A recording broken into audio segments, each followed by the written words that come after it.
ვინ აკონტროლებს ჰორმუზს? ეს ერთ-ერთი მთავარი კითხვა იყო, რომელიც ბოლო თვეებში ირანის ომთან დაკავშირებით დომინირებდა.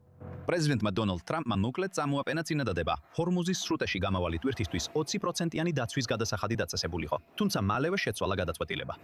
თავის მხრივ ირანი ცდილობს ჰორმუზის გავლით მოძრაობის დამტკიცებაში მუდმივი როლი მოიპოვოს და აცხადებს უფლებას, რომ ამ გზით გადასახადები აიღოს. გენერალური მდივანი კიდევ ერთხელ მოუწოდებს სრულად არდგეს საერთაშორისო სანავიგაციო უციო უფლებები და ჰორმუზის სრუტეში და მის მიმდებარე ტერიტორიაზე ნავიგაციის თავისუფლებალება.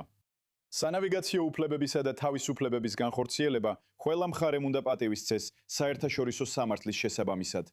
ჰორმუზის გარშემო დებატები მის გეოგრაფიასთან იწყება. ჰორმუზი ყველაზე ვიწრო წერტილში მხოლოდ დაახლოებით 21 მილი სიგანეა. მისი აღიარებული საზღვაო მარშრუტები ირანისა და ომანის ტერიტორიულ წყლებში გადის. მათ შორის კი საერთაშორისო წყლების არხი არ არსებობს.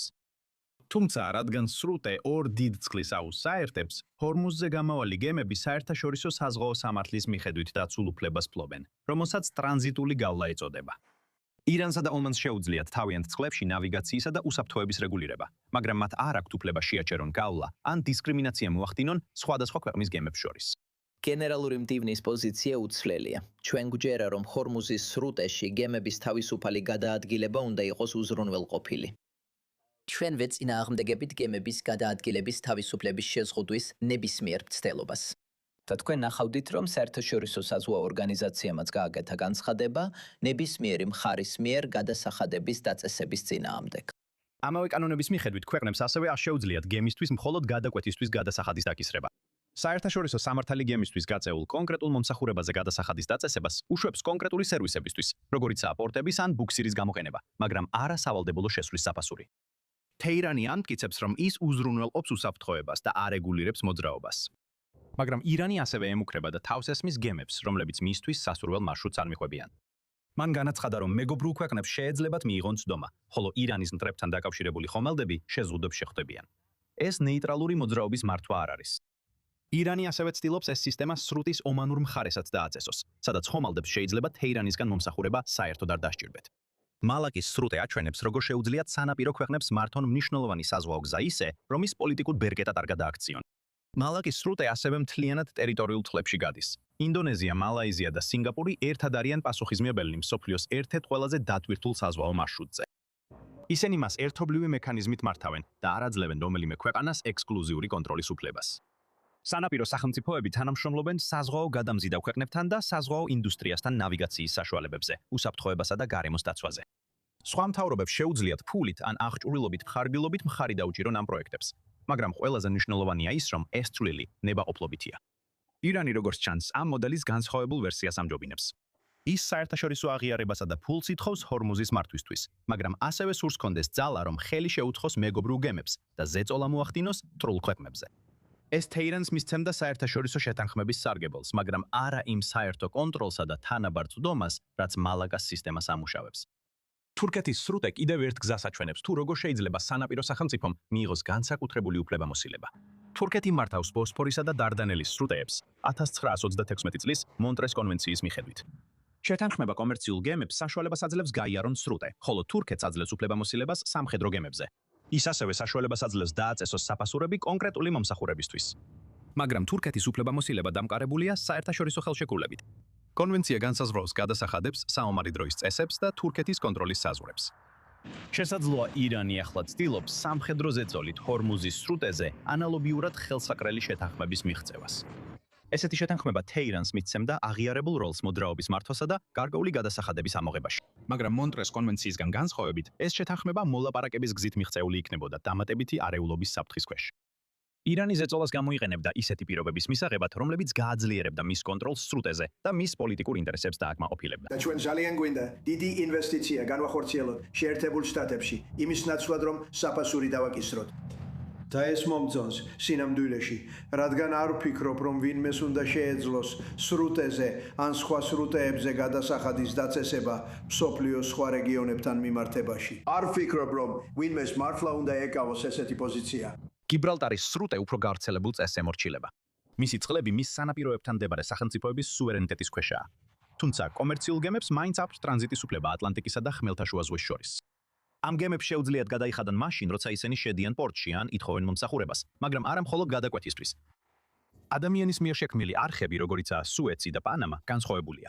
მათი გადასახადები აშენებული ინფრასტრუქტურით სარგებლობის საფასურია, რაც მათ სრულიად განსხვავებულ შემთხვევად აქცევს. დონალდ ტრამპის წინადადებაში მოკლედ იყო აღნიშნული, რომ სამხედრო დაცვა შეიძლებოდა სავალდებულო სატრანზიტო გადასახადად გადაქცეულ წევრიკო. მისი გაუქმებით აღდგა ტრადიციული ამერიკული პოზიცია, რომ საერთაშორისო სრუტეები უნდა დარჩეს ღია გადასახადების გარეშე. როდესაც ირანი ცდილობს ფორმალურად გააძლიეროს კონტროლი ჰორმუზის სრუტეზე, მის მოლაპარაკებებს აშშ-თან მნიშვნელოვანი დაბკოლება გამოავლინა.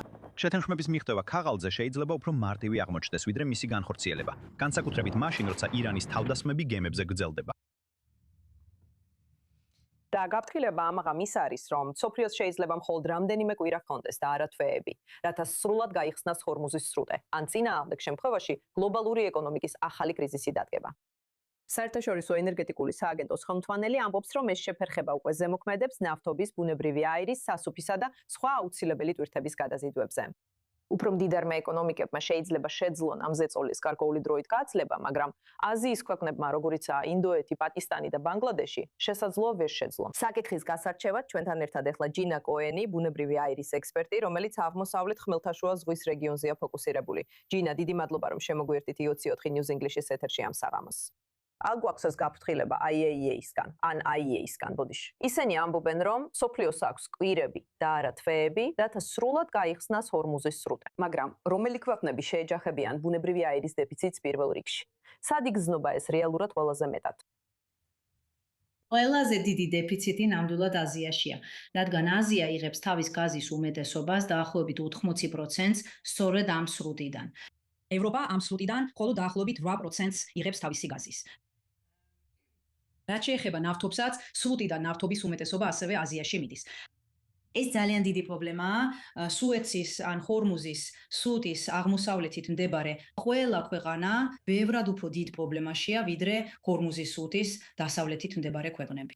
მთავარი პრობლემა ისაა, რომ ომი უკვე დაახლოებით 5 თვეა გრძელდება და ნავთობის მარაგები, რეზერვები ამოიცურა. ომის დასაწყისში, როდესაც ის 28 თებერვალს დაიწყო, ძალიან დიდი რაოდენობის მარაგები იყო. ქვეყნებმა გამოუშვეს თავიანთი მარაგები, მათ შორის ამერიკამაც, რომელმაც თავისი მარაგები გამოუშვა. და ეხლა ეს მარაგები ძალიან შემცირდა. მაგალითად, ამერიკაში მხოლოდ დაახლოებით 319 მილიონი ბარელი ნავთობის მარაგი დარჩა. და სულად ვერ ამოწურავ ამ მარაგს, რადგან დაახლოებით 150 მილიონი ბარელი გჭირდება იმისთვის, რომ საცავები უსაფრთხოდ იყოს და ყველაფერი არ ჩამოიშალოს.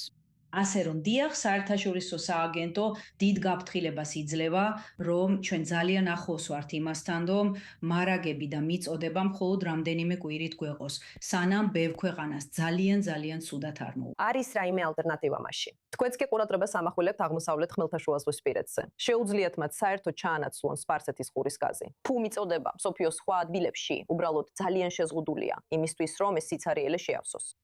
სამწუხაროდ და ამავდროულად საბედნიეროდ, რადგან მომავალში დიახ, ბევრს საუბრობენ იმაზე, რომ აღმოსავლეთ ხმელთაშუაზღვისპირეთი შეძლებს გაზის ნაწილის, არა ნავთობის, არამედ გაზის ნაწილის ჩანაცვლებას მომავალში.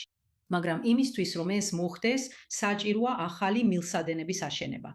ერთი პროექტი, რომელიც უკვე რამდენიმე წელია დაწყებულია და შეიძლება აღდგეს ან გვერდი აუარონ, ძალიან ბევრია დამოკიდებული იმაზე, როგორ მოაგვარებს ისრაელი ამ საკითხს, არის პროექტი სახელად IMEC-ი. ის ინდოეთს, საუდის არაბეთს, ემირატებს, იორდანიას და ისრაელს ევროპასთან დააკავშირებს.